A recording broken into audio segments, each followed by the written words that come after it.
او عجیبه دا ده د انسان د طبیعت رسول صلی الله علیه وسلم په حدیث کې بیان کړی وایي د انسان بوډا کېږي او په دوو شینو باندې ځوانېږي، یعنې د مال سره محبت او د ژوند سره محبت په دې کې دی ځوانېږي. څومره چې بدن کمزوری کېږي د ده د پیسو سره محبت ډېرېږي. حالانکه پکار دا ده چې څومره عمر ډېرېږي چې سړي د دنیا نه زړه تورېږي او نور بس ځان تیاری چې یاره د آخرت په سفر باندې وته دي که نه، د آخرت په سفر باندې وته دي او کله چې سړی سفر باندې ځي نو د مخکې نه د هغې دپاره څه تیاری ونیسي، د هغې دپاره د مخکې نه کوشش او محنت شروع کړي. دا روزانه موږ دا خبرونه اورو او وینو مخکې خو داسې و چې زه دا انټرنیټ او دا موبایل او دا قصې نه وي، چېرته به په میاشت کې یا د میاشت نه زیات کې به یو خبر چېرته راغی چېرې یو ځای کې یو کس مړ دی. اوس خو روزانه موته دا خبرونه وینو که نه تاسو یې نه وینئ؟ څه مطلب دی دې خبرو؟ دا ټول زما ستا د یرولو دپاره دي چې په تا باندې دا وخت را روان دی. دا کم دا خبر چې تا نن کتلی و که نه، یا دې پرون کتلی و چې مړ دی، ورځ دوم کې به هم تا کتلي څوک چې مړ دی که نه، دم یو څو ورځې مخکې یو خبر لیدلی و چې څوک مړ دی. اوس که ده د هغې نه فایده اخیستي او سوچ یې پکې کړی یو خوشبخته دی، او دا اعلان به زما او ستا په باره کې هم کېږي چې مړ دی. نو خبره مې دا کوله چې عمر ډېرېږي د ده حرصو سره ډېرېږي، او په کار دا دی چې عمر ډېرېږي او حرص کمیږي، ځکه چې مخکې تا ته ژوند کمیږي. نو چې څومره ژوند کمیږي دومره په کار دی چې ستا حرص ورسره کم شي، ډېر نه شي.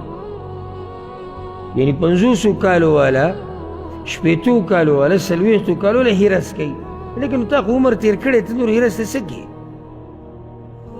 او مینه د ژوند سره، ژوند خو تا تېر کړی نور مینه د څه سره کوي؟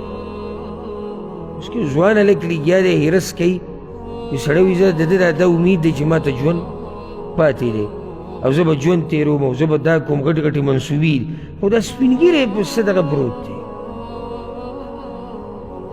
او تعجب به وکړي چې کله د دې سپین ږیرو دا حرص ویني او دنیا سره دا محبت وي. نو خبره ما دا کوله چې دغه یره ورکوونکې هر قول چې والی د مفسرینو هغه موږ لیدلي دي په خپله او راغلي دي، او بیا موږ یریدلي نه یو، بیا ترې موږ فایده ترې موږ نه ده اخیستې. حدیث کې دا راځي رسول صلی الله علیه وسلم وایي، عبدالله بن عباس دا روایت دی او موږ څو پیرې بیان کړی، نعمتان مغبون فیهما کثیر من الناس. دوه نعمتونه دي چې ډېر خلک د هغې په اړه په دوکه کې پرېوتي دي، الصحة والفراغ، روغ بدن او فارغ وخت. غبن په عربۍ کې څه ته وایي؟ علماء تعریف داسې کوي چې ان یشتري المرء باغلى من الثمن المعتاد، چې ته یو سامان والی، یو شی والی، د هغه ریټ نه زیات په کم ریټ باندې چې خرڅېږي، دې ته غبن وایي، ځان دې دوکه کو یا تا له چا دوکه درکړه. یا یو شی تا سره دی او ته یې خرڅې، کم ریټ چې دی د هغې نه دې کم خرڅ کړی دی.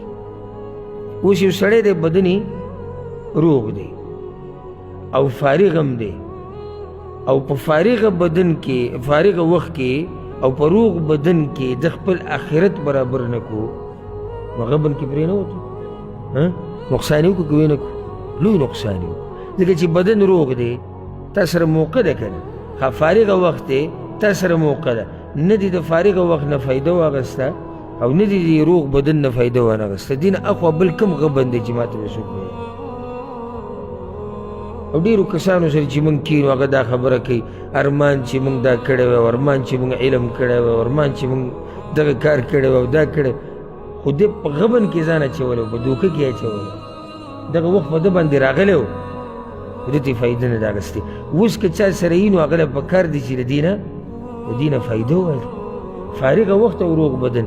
ځکه چې کله داسې کېږي چې یو انسان بدن یې روغ وي فارغه نه وي، داسې نه کېږي او داسې خو ډېر کېږي. لکه یو سړی دی هغه ځان له رزق ګټي په دنیا پسې منډې وهي، اوس د ده بدن روغ دی، مشکل څه دی؟ فارغه وخت نشته.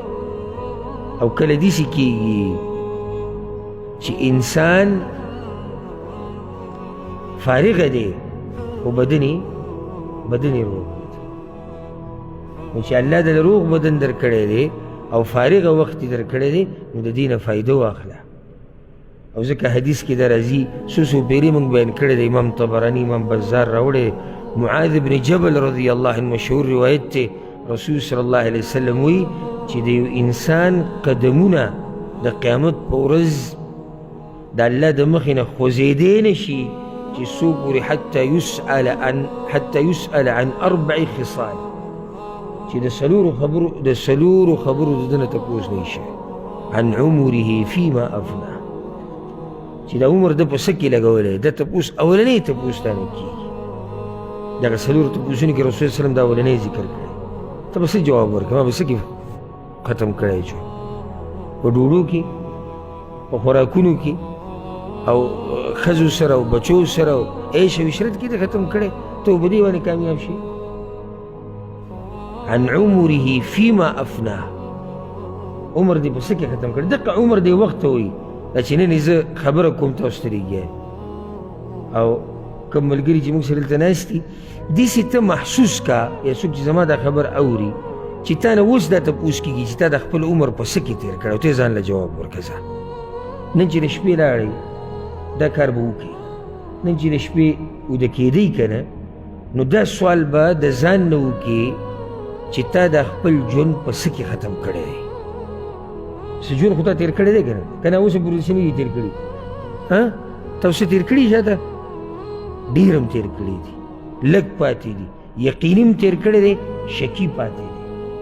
سوال دغه یقیني عمر چې تا کم تېر کړی په دې کې تا کومه توره والې ده هغه ته ځان له جواب ورکړه. دا به راته نه وی چې ما پکې کور او پیسې او ښځه او بچي، زه دغه خبره نه کومه، زه د دین په موضوع کې لګیا یم او تا د آخرت دپاره څه کړي دي، موضوع زما دا ده. ورپسې دویم سوال چې کوم ذکر شوی دی، وعن شبابه فيما ابلا، او ځواني په څه کې خوري کړې ده. د ځوانۍ دا حالانکې یو سړی دا ویلی شي چې د ځواني خو په دې عمر کې دنده رانله،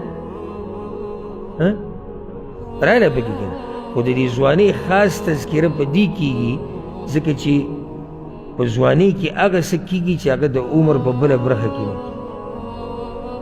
او دا به هم تاسو کې ډېرو محسوسه کړي که نه؟ ځوانۍ کې هغه عبادت د الله کېږي چې هغه بوډاوالي کې نه کېږي. او که څوک وایي چې کېږي د هسې سینه زوري کوي، خپل جهل یې راټینګ کړی. یعنې دا خبره داسې واضحه ده لکه څنګه چې نور پر د ورځې ښکاري واضحه، دغه شان دا خبره واضحه ده چې ځوانۍ کې چې کومه بندګي د الله کېږي د بله دغه کې نه کېږي. وخت کې